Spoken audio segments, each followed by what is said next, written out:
As promised, we are covering Operation Zero Tolerance. We're also cutting out all the unnecessary fluff and focusing on the main story. What this does here is this opens up with the X-Men being attacked by the forces of Operation Zero Tolerance. Now, Operation Zero Tolerance is an actual initiative, and we'll talk more about that as we get further into this video. I will also specify, we do have a video going over the origin of Bastion, which you'll find at the end of this video. But this attack is being streamed live via satellite by Roger Krenn, who's actually a reporter filling in for Trish Tilby, and he's interviewing Henry Peter Gyrich as this goes down. Now, Henry Peter Gyrich is part of the National Security Council, basically working for the federal government, specifically working with Senator Robert Kelly. He will play a major role in this story as we get towards the end of it, but this broadcast and the interview started after the attack took place. What that means is that the general public isn't getting the accurate story. And we've talked about that in previous videos, right? This is all kind of Project Wide Awake, contain and control the mutant threat. But controlling the mutant threat also meant controlling the narrative, controlling what the general public saw, spinning events involving the mutant population in such a way to where it made them appear inherently negative. And so that's why you have this huge conversation that's going down, where Roger Krenn, as a reporter, is questioning everything that Henry Peter Gyrich is saying. And Henry Peter Gyrich fires back in saying, yes, the federal government gave Operation Zero Tolerance the go-ahead to fire on what are basically American citizens on American soil, which is a big no-no. As far as I understand it constitutionally, that cannot be done. So this is a kind of constitutional violation. The constitutionality of it isn't necessarily brought up directly, but even Roger Krenn refers to OZT as a kind of paramilitary organization. The response of Henry Peter Gyrich is saying, like, this is a necessary thing. They forced our hand. Between the Onslaught Saga, the assassination of Graydon Creed, these are all things that led to this moment. Something had to be done. Now, for those of you guys who are unaware of the Onslaught Saga, we have covered that story. That story focuses on the frustration that Professor Xavier felt for the human population in relation to how mutants were treated, actually merging with Magneto's hatred of humanity. And that created a kind of psychic entity. That story itself was actually led into by a story called Fatal Attractions. But what's important here is the Onslaught Saga led to what was believed to be the deaths of the Avengers, the Fantastic Four, most of the major superhero teams, and even individuals that existed out there. Now, Graydon Creed is the father of Sabretooth and is also a very outspoken anti-mutant individual.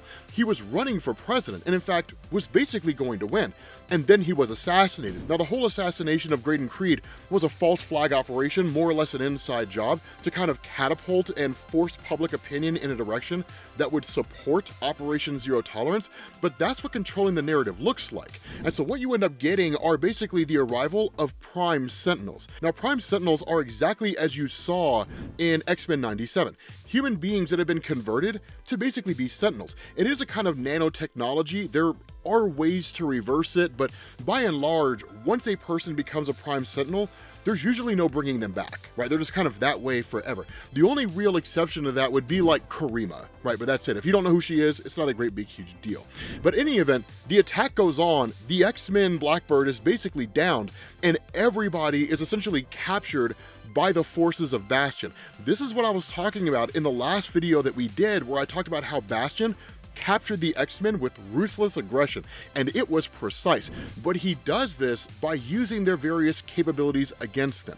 Now, this is all really just kind of him doing it based on existing knowledge. He actually ends up initiating this kind of campaign where Operation Zero Tolerance, by way of permission from the federal government, invades the Xavier Institute. Now, the whole place is empty. There's no one there protecting it. And in fact, Bastion was only able to do this because in a Prelude comic in Generation X, the only important thing that happens in that comic, he basically captures and tortures Jubilee to gain information on how to access the Xavier Institute, and really just like the Xavier protocols and the underground movement and different things like that. The Xavier protocols, so those of you guys who don't know, are actually a series of files that Xavier keeps on how to kill members of the X-Men if any of them were to go awry. In fact, that idea was the basis behind the video series we did, How to Kill Superheroes. superheroes, but Bastion basically invades this entire place, and then when this is going on, while all the X-Men are being captured, he appears as a hologram to Professor Charles Xavier, who's being held in what is traditionally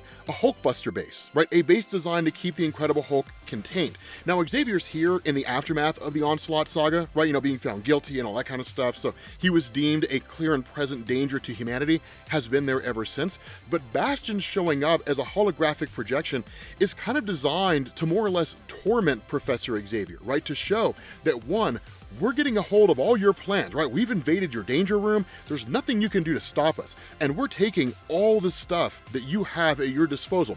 Every computer file that you have that details the personal lives of your X-Men, the friends and family they have, right? Their weaknesses, their strengths, the whole 9 yards. We're taking it all. And yes, they're encrypted.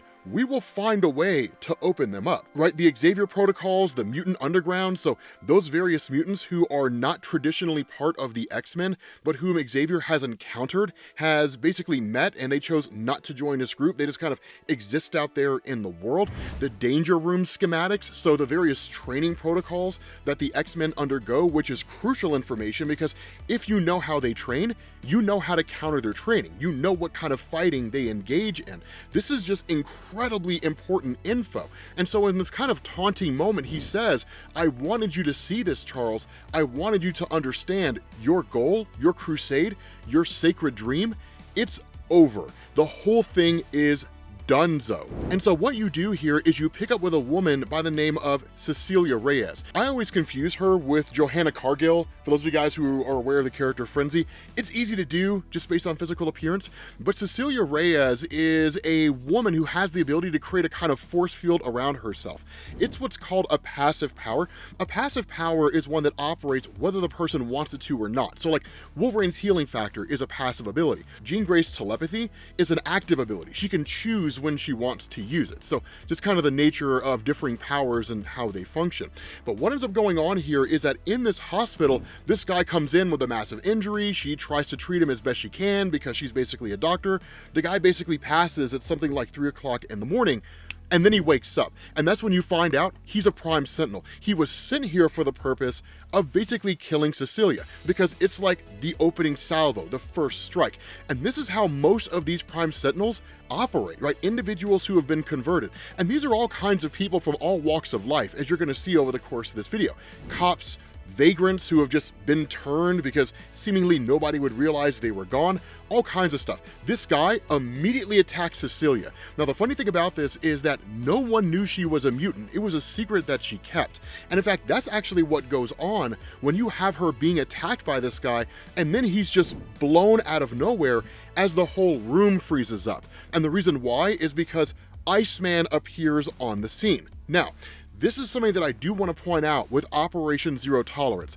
This is largely an Iceman Bobby Drake story, if I'm being honest with you guys. You don't really see much of the X-Men. I know that sounds crazy considering that everything going on in X-Men 97 would seem to indicate that it is an X-Men story. It's largely not. It's one of the biggest misconceptions about it.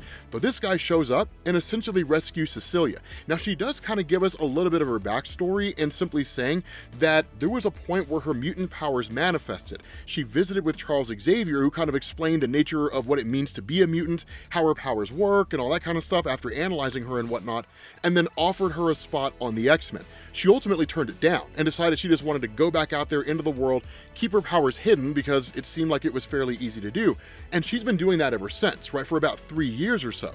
And then OZT happens. And so now she's effectively on the run, right? Now, of course, she's with Iceman, and for the most part, he keeps her protected.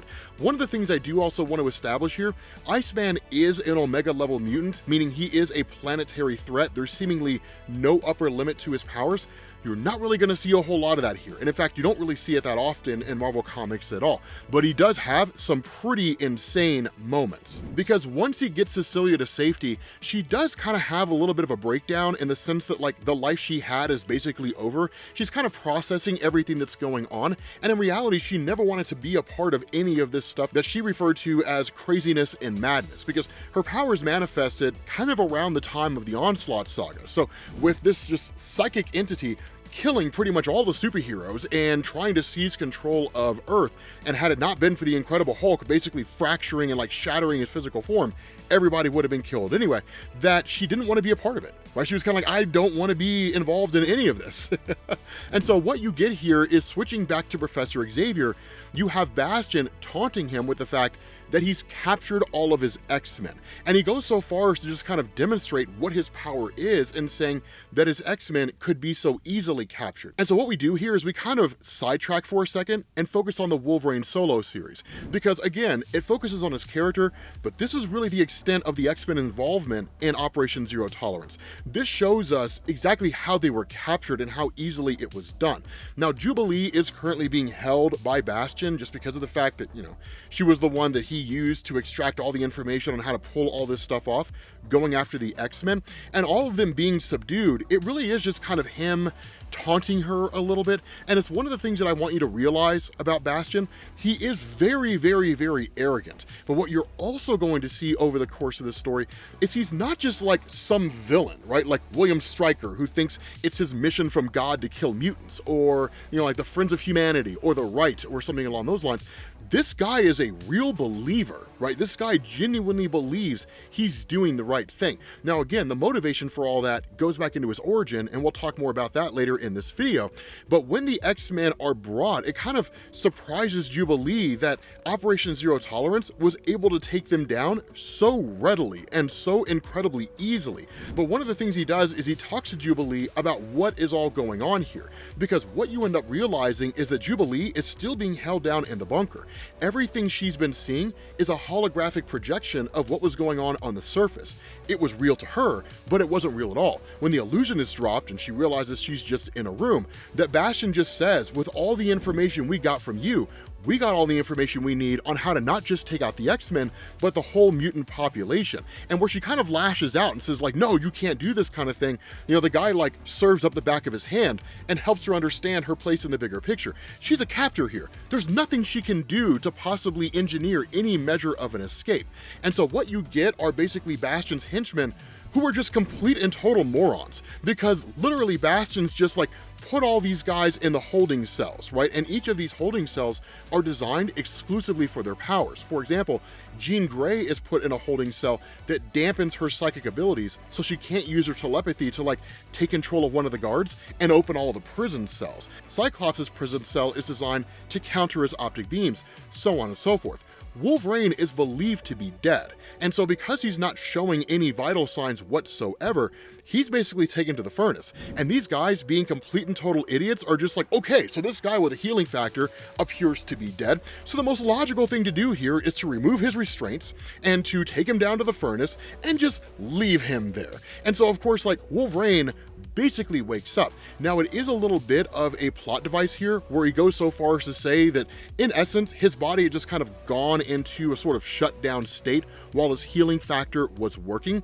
One of the reasons why this is so important is because what you'll notice is that Wolverine pops his claws, but they're bone claws. Now, that goes all the way back to Fatal Attractions, the story that led into the Onslaught Saga, which led into this. The most iconic moment in Fatal Attractions, whether you're aware that it's from that story or not, is where Magneto ripped the adamantium out of Wolverine's body.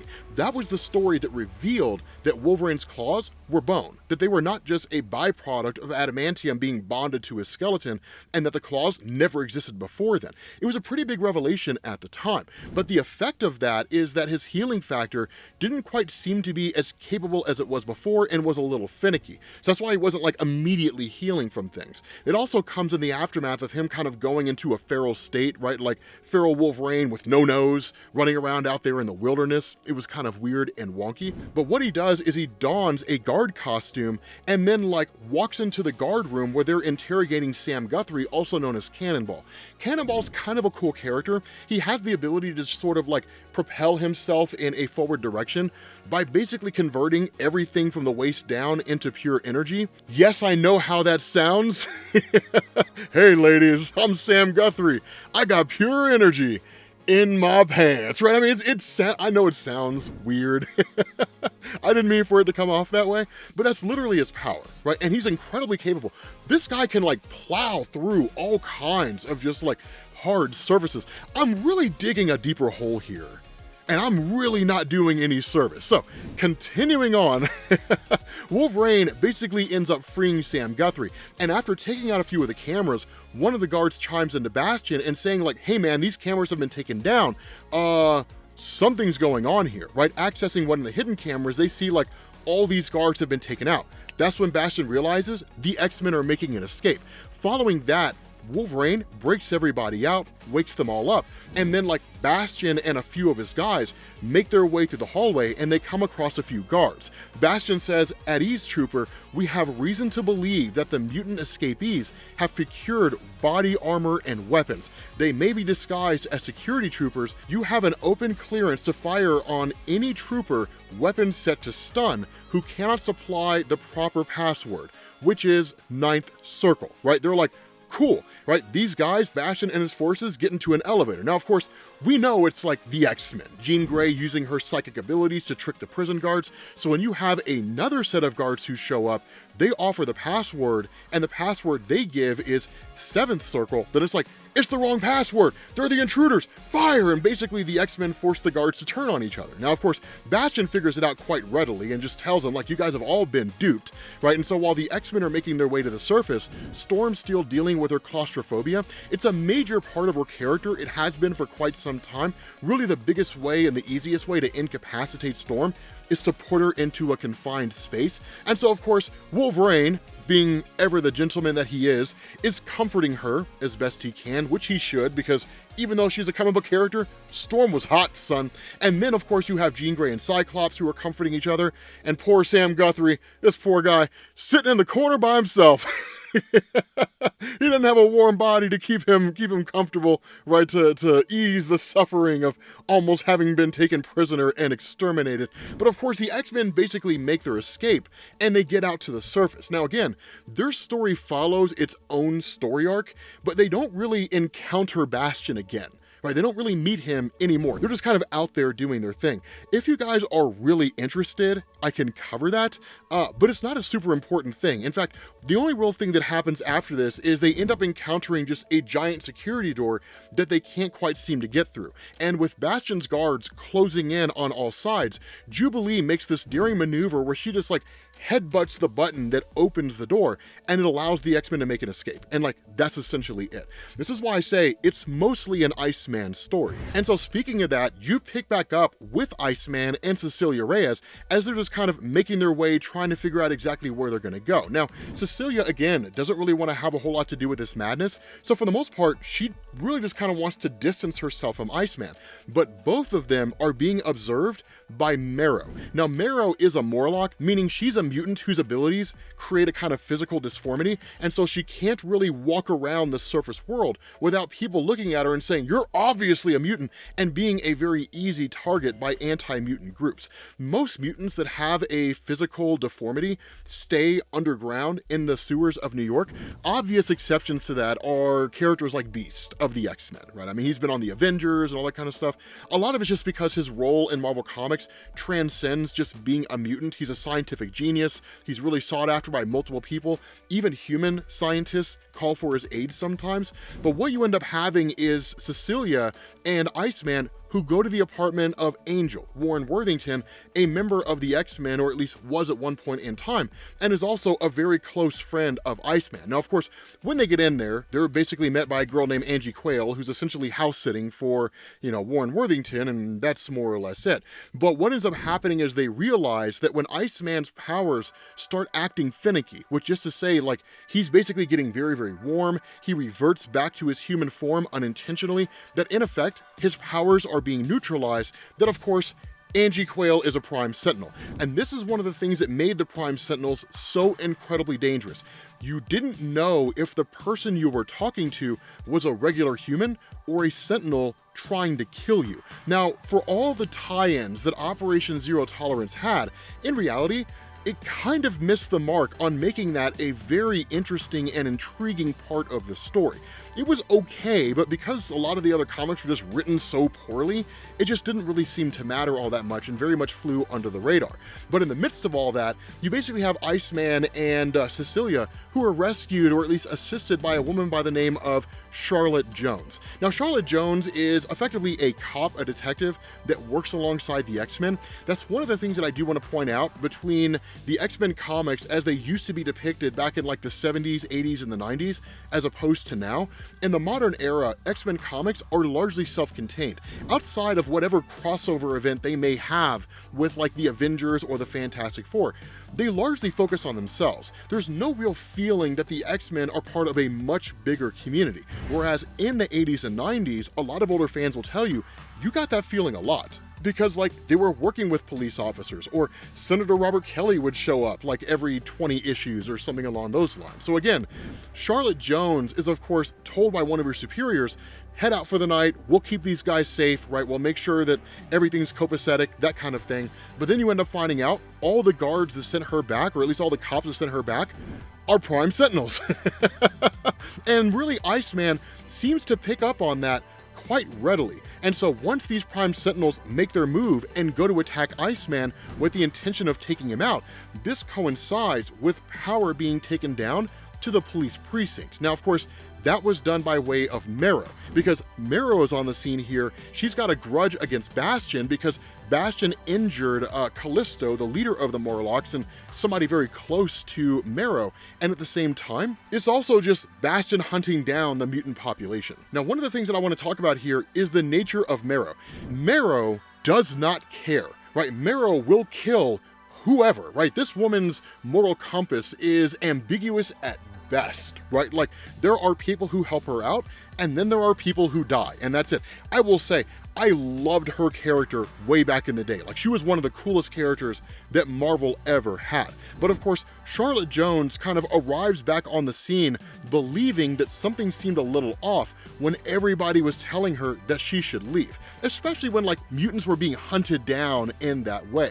And so she kind of arrives on the scene around the same time that Marrow does, helping out Iceman and Cecilia Reyes as best she can, while Marrow steps in and tries to help out as well. But then you sidetrack for a second and you focus on Senator Robert Kelly.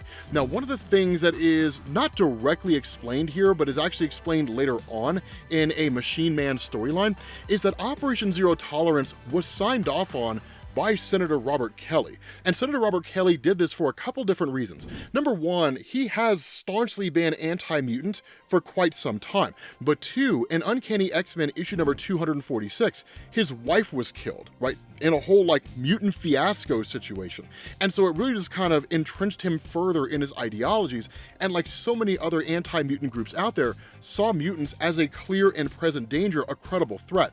But what's happening here with Operation Zero Tolerance is civilians are being caught in the crossfire. Average men and women are being converted into Prime Sentinels. The lives they had before are destroyed. Who they are has been completely destroyed, to say nothing of individuals who have potentially been killed in like various fights between the mutant population and the Prime Sentinels, taking place both on panel and off panel throughout the entirety of the story. So he starts getting cold feet. He starts questioning whether or not Operation Zero Tolerance was the right motivation. So what he does is he sits down with the National Security Council and he pitches his case and saying, here's the problem, right? Like, yes, mutants are a credible threat. Yes, mutants have done some pretty crappy things. But the reality here is that as the American government, our job is to safeguard American humans. And what we're doing with Operation Zero Tolerance is putting them in danger.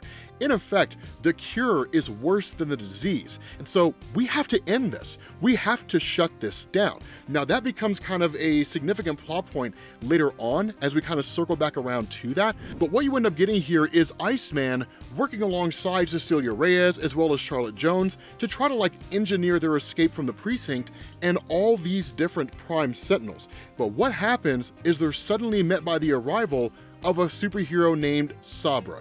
Now, Sabra was introduced in the old Incredible Hulk comics back in 1980, and her main power is super strength. She was able to hold her own against Hulk back then, but nowadays it's a little bit murky. But what's important here is that while you do have a bit of bickering back and forth between like Cecilia Reyes and Marrow over whether or not it's like okay to kill human beings, right? Just kind of a moral debate back and forth between the two, Iceman stops it, the three of them leave, but they basically walk out into a kill box because what they realize is them getting out of the precinct was a lot easier than it should have been. And as they're walking down the street, the whole place is empty. There's not a person in sight. Nobody's looking through the windows or anything. And that's when Iceman realizes we're being set up, right? And that's when all these Prime Sentinels descend on them, right? It's just a veritable like contingent of these things, not a full army, but more than enough to kill them all. And so what happens here is Sabra arrives on the scene and then basically bails them all out. And she does this by like collapsing an entire building on these Prime Sentinels. Of course, nowhere near enough to destroy these guys, but certainly enough to offer a distraction. And what she says is that in working with Mossad, or at least being trained by Mossad, arguably the deadliest intelligence organization in the world, they learned that Bastion has an Achilles heel. That Bastion actually has a weakness that nobody seems to know about. And with the information she has at her disposal, she intends to lead Iceman and Marrow and Cecilia Reyes to this weakness in order to exploit it and ultimately defeat Bastion. And so switching back over to Senator Robert Kelly, this is when it all kind of comes to a head, because what happens is the NSC basically comes out, or at least Henry Peter Gyrich comes out speaking for the National Security Council and essentially says, they gave you what you wanted, right? The argument that you presented here, the speech that you made about how like we're the American government, we're supposed to be protecting the people, that we're putting the people in harm's way for a cause that we thought was worth it, but it turns out that it's not, that you won them over. And so effective immediately, they're beginning the process of shutting down Operation Zero Tolerance and basically bringing Bastion to an end. And this is where you get this really cool revelation with his character. Because like I said before, Bastion is not just like your run-of-the-mill villain of the week type of guy. This dude is a believer. And so what you have here is Sabra, who leads Iceman, Marrow, and Cecilia to the home of a woman named Rose Gilberti. And the reason why is because she's the closest thing that Bastion has to a mom. Now, I know it sounds weird. Bear with me here for a second. Bastion is what happens when a Master Mold and a Nimrod merge together into a singular being. Again, all that stuff is explained in the origin video at the end of this. But what's important through all this is that when he emerged, quote unquote, as Bastion after the merger and everything and the Siege Perilous and all that took place, that he basically had the mind of a child. And so with Rose taking him in and adopting him, she effectively taught him what it meant to be a human being. She just kind of nursed him, right, from like a childlike adult to like a full-on adult. Now, ultimately, as we talked about in his origin, because he very much had the mind of a child, all the newsreels that he saw, right, all the media broadcasts and everything, because of the nature of Project Wide Awake and because the narrative was steered towards negative depictions and the dangers of the mutant population, that's all he saw. And so because that's all he saw, that's all he knew. And that's what he came to believe to be absolutely true. Now, the other part of that is that over time, he started to realize that he is one part Master Mold and one part Nimrod, and that programming, because they're both robots designed to like kill mutants, that programming ultimately began to develop and come to fruition. So for the most part, even he didn't fully understand why he hated the mutant population so much. He just knew that he did. But once he came to terms with what was basically his programming resurfacing and coming under his control, that's when he learned the reason why he hates them. And he just kind of went with it. He was like, okay, cool. So like, that's what I'm programmed to do. Let's just keep that going, right? Like a man that's bound to his fate as opposed to a man that defines his fate. And so what you get here is him making this case where he talks about how he truly believes in like keeping humanity safe. And he truly believes the mutant threat to be a real danger to the human population. Everything he does is not because he's just some inherently villainous guy, it's because he wants to safeguard humanity, and you can't make an omelet without breaking a few eggs. Now, a lot of people will argue that there is no differentiation between a villain that commits a heinous act because he just enjoys the sheer pain that it causes, and a villain who commits a heinous act in order to achieve a greater goal. But I would argue intention is everything. right? Like, a man who robs a bank to feed his family is not the same kind of man who robs a bank because he just wants money, right? There's two completely different motivations and intentions behind those things. And that's what differentiates Bastion, right? When he's cornered by Iceman, and Iceman kind of makes this argument, right, as a sort of pseudo fight breaks out. Not a full fight, but kind of a pseudo fight breaks out. Iceman talks about how his father was basically attacked by anti-mutant groups because he stood up for, like, mutant rights, and that every time he watched his father learning how to walk again or to, like, stumble in the process, he wanted to just go and attack the anti-mutant groups that existed out there, and he could have killed them all. With the greatest of ease, he could have taken them all out just like that.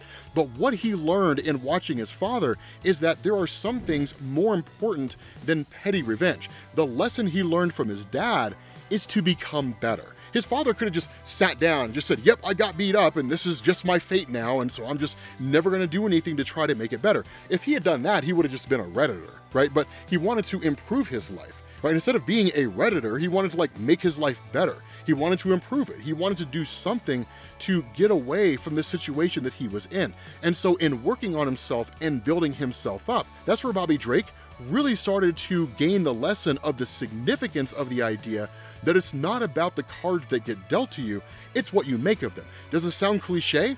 Absolutely.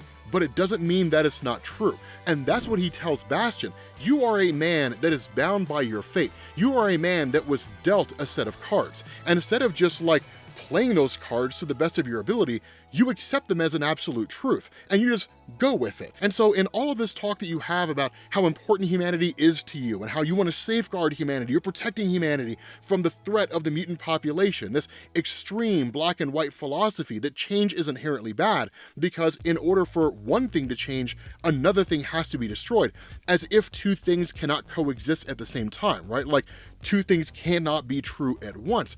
You're literally dooming humanity. You're turning normal humans into your prime sentinels, destroying the very essence of who they are. So in your desire to save humanity, you're killing it in the process. So how do you justify this? How do you justify this just blatant hypocrisy? And really the response of Bastion here is, it's different when I do it. That's literally what it is, right? That's literally what his argument is. Well, my motivations are pure because I have decided that they are, and so it's different when I do it. And I don't say that to just kind of totally get rid of any real meaning behind the character. It's the motivation that he uses. He says, don't you compare me to such aberrations as Magneto and Apocalypse. This human form I wear was forged from the heat of my compassion for my fellow man. And he says, if there was any way at all that humans and mutants could live together, I would fight with all the formidable power at my disposal to see the dawn rise upon that day. But that can never be. Mutants are about change. For something new to be created, something old must be destroyed. If Homo sapiens superior are to one day walk the earth, it could only be by treading upon the graves of Homo sapiens. So you see, Robert Drake, I understand a greater irony than even you realize. The very existence of mutants necessitates their destruction if the human race is to be preserved. But that's why the argument doesn't really make a whole lot of sense. It's not as though, like, the increase in mutant population is an absolute, right? It's not like every new year, right, like some exponential number of mutants is born. Just because a couple of humans touch naughty bits and pop out a baby 9 months later does not mean that baby is guaranteed to be a mutant. And even if it is, what's the harm in that? It's not as though their identity as a human being somehow disappears because now they have the ability to read the minds of other people. I don't know if I would want that power. I would take telekinesis if I were going to take an ability, but the fact remains, every human being walking this planet is the sum total of two things: the things they have been taught and their life experiences. Nothing more, nothing less. And so because of that, those two things, even if they were mutants, remain intact. So that's why Bastion is such an interesting character. He's trying to fight against the very thing that he's trying to save, none the wiser to the fact that he is his own worst enemy. And so where he calls in all these Prime Sentinels and is effectively ready to deal the killing blow against Iceman, Celia Reyes, Marrow, and Dust, who would all easily die against these guys, That's when the forces of S.H.I.E.L.D. arrive on the scene under the authority of the United States government, right? The executive order of the US government that Operation Zero Tolerance is hereby done. They are no longer allowed to operate on United States soil. Bastion makes the right call here, and he ultimately backs down. But have no illusions here. Just because Bastion tells his guys to stand down does not mean it's game over, because the next major appearance that Bastion has in Marvel Comics is a story called Second Coming. And while this was not the most overly eventful story involving Bastion there's ever been, Second Coming is, because this guy unleashes holy hell on the mutant population. Guy comes back with a vengeance. But with that being said, we're going to bring this video to an end. This is Operation Zero Tolerance. Thank you all for watching. I will catch you all later. Peace.